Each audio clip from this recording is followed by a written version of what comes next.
এত জটিলতার পর 8 বছর পর কিন্তু আবার এসএসসি পরীক্ষা শান্তিপুর কলেজ, আজকে কতটা আশাবাদী? আশা নিয়েই তো এসএসসি পরীক্ষা দিতে, যাতে আমরা সঠিকভাবে নিয়োগটা পাবো। আজকে সকাল থেকে দেখা যাচ্ছে যে পুলিশি মোতায়েন রয়েছে, নিরাপত্তা অনেকটা জোরদার করা হয়েছে। আপনাদের চোখে কতটা মনে হচ্ছে আজকে নিরাপত্তা কতটা? দেখছি তো পুলিশ আছে, এবার ভেতরে তো বুঝতে পারছি না কি আছে না আছে। বাইরে তো দেখছি 2জন পুলিশ আছে ভেতরে। কোথা থেকে আসছে?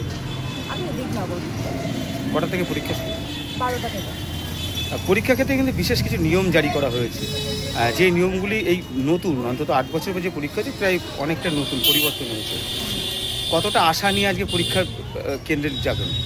অবশ্যই আমি প্রথম এই এসএসসি পরীক্ষাতে বসছি, মানে এই প্রথমবার আমি সুযোগ পেয়েছি বসার, এবং আমি অনেকটা আশা নিয়ে এসেছি যাতে আমি মানে ভালোভাবে পরীক্ষাটা দিতে পারবো এবং নিয়োগ স্বচ্ছভাবে নিয়োগটা হবে। যেমন আমাদের নিয়ম আছে যে মানে সব জায়গায় ট্রান্সপারেন্সির একটা ব্যাপার রয়েছে, মানে ট্রান্সপারেন্ট পেন, ট্রান্সপারেন্ট সব কিছু। আমি চাই যেন নিয়োগটা ট্রান্সপারেন্টভাবে হয়, সব কিছুতে যেন ট্রান্সপারেন্সিটা বজায় থাকে। আপনার নাম? পলি মণ্ডল। 152 জন টেন্টেডকে অ্যাডমিট কার্ড দেওয়া হয়েছে। এর মধ্যে মুখ্যমন্ত্রীর আত্মীয় আছে। 1958 জন শিক্ষক শিক্ষিকা টেন্টেড, সবাই জানে, আমরাও জানি, তালিকাও জানি। 1806 নাম ঘোষণা করেছে, আর 152 জন টেন্টেডকে পরীক্ষায় বসাচ্ছে। ত্রুটিযুক্ত পরীক্ষা, প্রশ্ন বিক্রি হয়েছে, প্রশ্ন বিক্রি হচ্ছে, এবং কালকেও সেন্টার প্রতি অর্থের বিনিময়ে তৃণমূলের লোকেরা সাথে পুলিশকে নিয়ে একটি প্রহসনের পরীক্ষা 9 বছরের পরে করতে চলেছেন। এর ফল অশ্বডিম্ব। দাঁড়ান মমতাকে, একটাই স্লোগান, প্রতি বছর এসএসসি হবে, প্রতি বছর প্রাইমারি হবে, ওএমআর সিটে পরীক্ষা হবে, ওএমআর পদ্ধতি চালু হবে, কার্বন কপি বাড়ি নিয়ে আসবেন, আনুন বিজেপি। দর্শক, এটা গতকালকেই বলেছেন শুভেন্দু অধিকারী, আর আজকে তো পরীক্ষা হচ্ছে, সব সেন্টারের ছবি দেখছিলেন, খুব নাকি কড়া নিরাপত্তা, সব চেকটেক করা হচ্ছে। কিন্তু কি হবে? শুভেন্দু অধিকারী বলছেন ঘোড়ার ডিম হবে, অশ্বডিম্ব হবে, কিছুই হবে না, কিছুই হবে না। এই যে কথাটা বলেছেন তার একটা ব্যাখ্যাও উনি দিয়েছেন।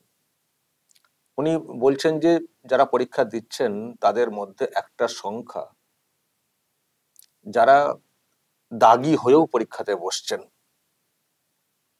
দাগি হয়েও তারা পরীক্ষাতে বসছেন, তাদের মধ্যে কার আত্মীয় আছেন সেটাও বলেছেন। ফলে কি হবে? অশ্বডিম্ব হবে, ঘোড়ার ডিম হবে। কারণ সুপ্রিম কোর্ট বলে রেখেছে, যদি একজন দাগিও পরীক্ষাতে বসার সুযোগ পান, তিনি সিলেক্টেড হলেন কি না হলেন সেটা পরের বিষয়, ফের কিন্তু সিবিআই এনকোয়ারি হবে। তো ফলে যদি দাগিরা পরীক্ষাতে বসেন, একজন না, উনি তো একটা সংখ্যা বললেন, তাহলে এই পরীক্ষার কি ভ্যালু আছে? তার মানে ফের এটা তদন্তের মধ্যে পড়ে যাবে, আবার সেই আইনি জটিলতা। সেটাই আর কি উনি বোঝানোর চেষ্টা করেছেন, যে যেভাবে পরীক্ষাটা নেওয়া হচ্ছে, হয়তো পুলিশ ইত্যাদি দেখিয়ে অনেক কিছু হবে, কিন্তু শেষ পর্যন্ত ঘোড়ার ডিম হবে, কিছুই হবে না। এ সরকার থাকলে কিছুই হবে না, কারণ এই সরকার স্বচ্ছ নিয়োগ চায় না, করতে চায় না। তারা সেই চোরদের পাশে, দাগিদের পাশে থাকতে চায়, এবং বলার সঙ্গত কারণও আছে। দুদিন আগে 4 তারিখে মুখ্যমন্ত্রী মমতা বন্দ্যোপাধ্যায় ধনধান্যে ওই যে অডিটোরিয়াম, সেখানে বলেছেন না, বেচারা যারা দাগি হয়ে গেছেন তারা সব বেচারা, তাদের জন্য ভাবছি, আইনি সব দিক ভাবছি, কি করে কি করা যায়। তো শাসক সরকার, মুখ্যমন্ত্রী যখন এইরকম দাগিদের পাশে, যে দাগিদের বিরুদ্ধে সুপ্রিম কোর্ট তেড়ে ফুড়ে কথা বলছে, বারবার বলছে যে একজন দাগিও যেন পরীক্ষাতে চান্স না পায়, কিন্তু সেই দাগিদেরই পরীক্ষাতে বসার জন্য ব্যবস্থা করে দিয়েছিল।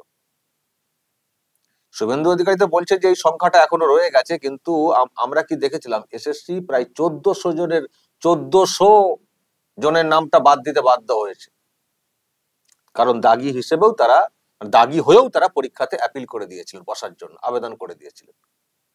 তো তো তারা 1400-র মতো বাদ দিয়েছে, কিন্তু শুভেন্দু বলছেন আরো রেখে দেওয়া হয়েছে, অনেক আত্মীয় স্বজন যারা প্রভাবশালী তাদের আত্মীয় স্বজনদেরকে রেখে দেওয়া হয়েছে।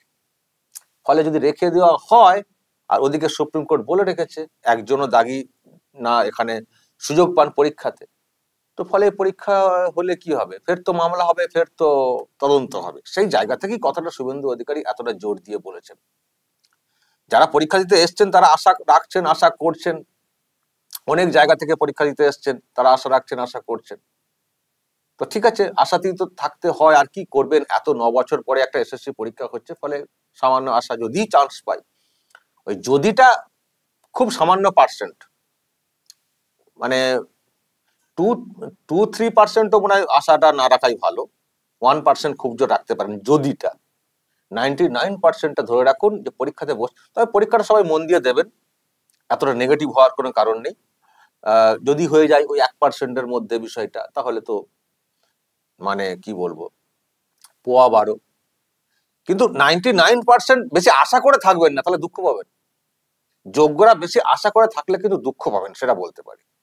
পরীক্ষাটা মন দিয়ে দেবেন, যতটা সুযোগ পাচ্ছেন দেবেন,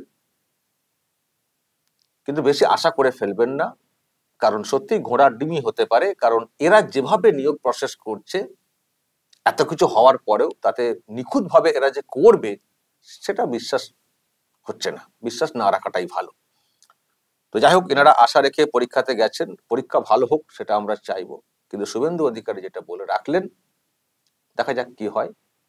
আর ওনারা বলছেন আমরা যদি ক্ষমতায় আসি তো আমরা বছর বছর সবকিছু হবে, স্বচ্ছতা মেনে পরীক্ষার পদ্ধতি হবে, এটা ওনারা বললেন। আর শুভেন্দু যদি পাওয়ারে থাকেন, দেখছেন আপনারা শুভেন্দুর লড়াই, আর কাকে দেখছেন মানে ঠিকঠাক লড়াই দেওয়ার মতো, ফাইট দেওয়ার মতো, যিনি রাজ্যটাকে হাতের তালুর মতো চেনেন।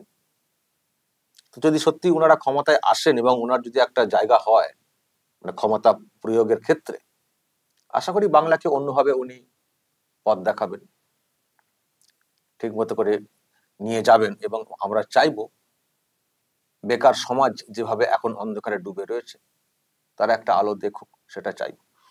দর্শক বলবেন আপনারা, শুভেন্দু যে ভবিষ্যৎবাণীটা কার্যত করে রাখলেন, অশ্ব ডিম্ব মানে ঘোড়ার ডিম, ঠিক বলেছেন না ভুল বলেছেন? আপনাদের কি ভবিষ্যৎবাণী বলবেন আপনারা, এবং নজর রাখবেন আরামবাগ টিভি।